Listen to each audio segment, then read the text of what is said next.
Halo, selamat sore teman-teman trader. Saat ini pergerakan harga Bitcoin pada time frame H4 masih berada dalam fase tren naik ya. Dan saat ini harga sedang pullback up, berusaha untuk membuat higher high yang baru lagi. Namun ternyata harga di reject turun ketika mendekati harga tertinggi di kisaran 82.800.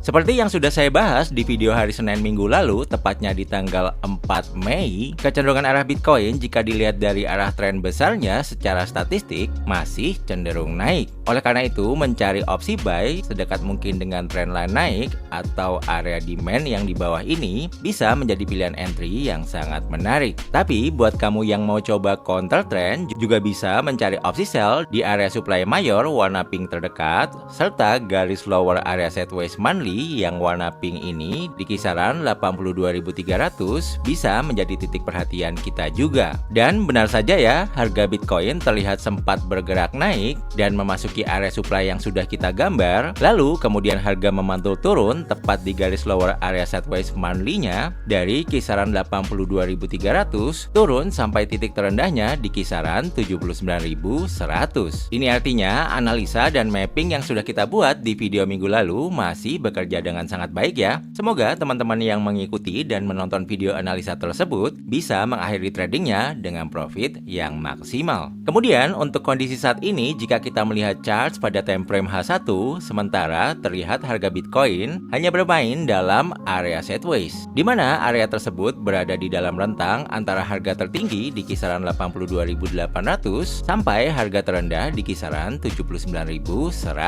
Ini artinya buyers dan sellers masih sama-sama kuat ya di area ini. Dalam kondisi seperti ini, maka opsi sell mulai terbuka kembali pada time frame H1, yaitu kita bisa mencari peluang sell sedekat mungkin dengan upper area sideways-nya di kisaran 82.800. Dan kita juga bisa mencari peluang entry buy sedekat mungkin lower area sideways-nya di kisaran 79.100. Kemudian untuk analisa lengkap mengenai arah tren secara statistik serta level-level krusial lainnya yang wajib teman-teman perhatikan akan saya jelaskan setelah ini ya. Jadi pastikan jangan skip videonya. Nah, teman-teman, saya udah gambar untuk area-area serta level-level krusial yang perlu teman-teman perhatikan ya di Bitcoin ini untuk 1 minggu ke depan. Tapi sebelum saya membahas charts berikut ini, saya mau bahas charts berikut ini dulu ya, teman-teman. Kita akan mencoba menganalisa pergerakan harga secara statistik atau melihat arah trennya secara statistik menggunakan indikator moving average dan juga Bollinger Bands. Buat teman-teman yang mungkin mau belajar cara menganalisa pergerakan harga secara statistik ini, saya udah buatin video strateginya ya teman-teman. Jadi teman-teman langsung tinggal akses aja di link yang akan saya taruh di pojok kanan atas dari video ini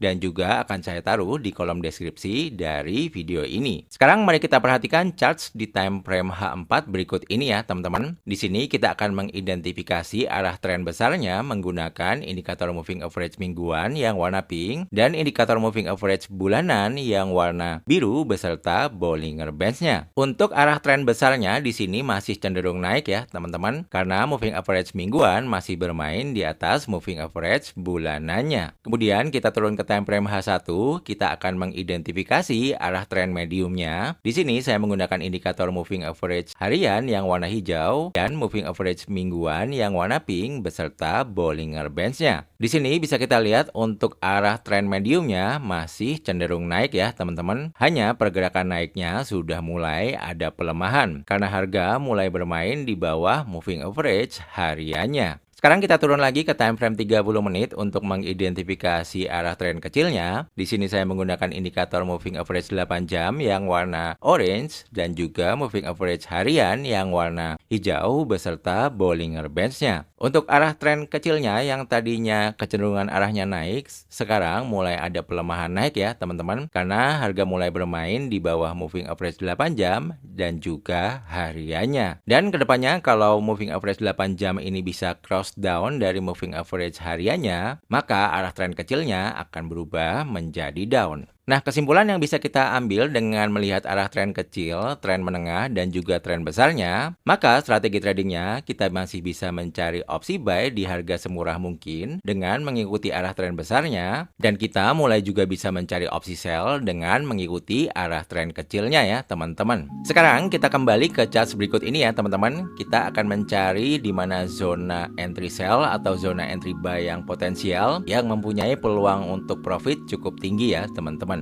Nah, buat teman-teman yang mungkin mau mencari opsi sell di Bitcoin ini ya, ini di sini sudah ada semacam sinyal ya teman-teman ya, di mana harga Bitcoin sudah 2 kali reject ya di area supply ini, yang pertama di sini dan yang kedua di sini. Kalau teman-teman mau mencari opsi sell, kita bisa entry sell sekarang, tapi stop lossnya bisa teman-teman tempatkan di atas area supply terdekat di 84.600 ya. Jadi SL-nya ditaruh di atas area supply ini. Atau kalau teman-teman merasa harganya masih kebawahan, teman-teman bisa nunggu kalau harga Bitcoin coba push lagi ke atas. Teman-teman bisa mencari opsi sell. Yang pertama, teman-teman bisa perhatikan di level 82.300 ya, di garis horizontal warna pink ini. Ini adalah lower area sideways di time frame monthly ya. Nanti kita akan bahas. Kemudian untuk level atasnya lagi, di sini ada 61,8% Fibonacci di kisaran 83.400. Itu bisa teman-teman gunakan sebagai pijakan entry sell dengan resiko yang sangat minim ya.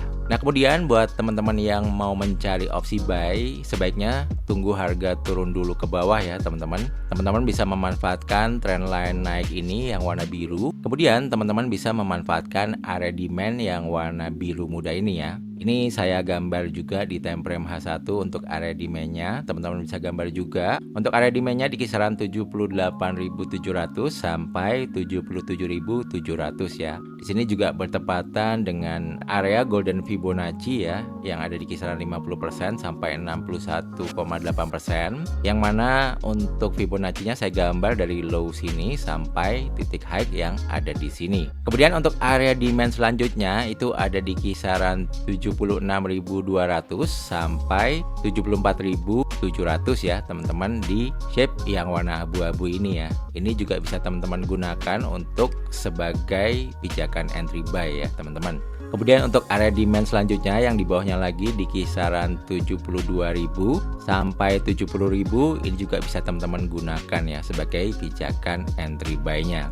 Sekarang kalau kita lihat di time frame daily ya, ini dari video-video sebelumnya saya udah bilang kalau area supply yang warna pink gede ini ya, di time frame daily ini adalah area krusial Bitcoin ya. Dan buat teman-teman yang mau mencari entry short, bisa dilakukan di dalam area ini ya. Ini areanya di kisaran 78.900 sampai 84.600 ya. Jadi ini teman-teman bisa perhatikan area ini, dan memang terlihat di sini harga Bitcoin seperti masih susah ya untuk menembus area krusial ini. Jadi waspada ya teman-teman buat yang masih FOMO Bitcoin. Kalau teman-teman buy Bitcoin di area ini bukan waktu yang tepat. Mendingan tunggu harga turun dulu ya ke bawah ya. Nanti kita akan cari buy di harga yang semurah mungkin. Kemudian kalau kita perhatikan juga nih di time frame weekly ya. Ini saya gambar, ini ada level support di time frame weekly sebelumnya. Ini ada 3 level support ya, yang saya tandain dengan tanda panah naik ya teman-teman. Nah, di mana untuk level-level support ini perlu menjadi titik perhatian teman-teman ya, karena sering kita dapati level support di time frame gede ini bisa menjadi level resistance baru ya teman-teman.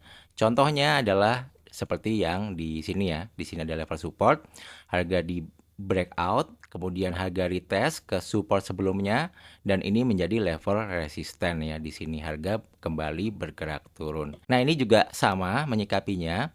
Ketika harga bergerak naik ke atas ini, dia untuk retest area support sebelumnya yang ada di time frame weekly. Dan kalau harga nggak bisa breakout dan bermain di atas ini, kemungkinan besar harga bisa turun lagi teman-teman ke bawah lagi ya. Nah, kemudian kita pergi lagi ke time frame monthly. Seperti yang saya bilang tadi ya, saya gambar garis horizontal yang warna pink di kisaran 82.300.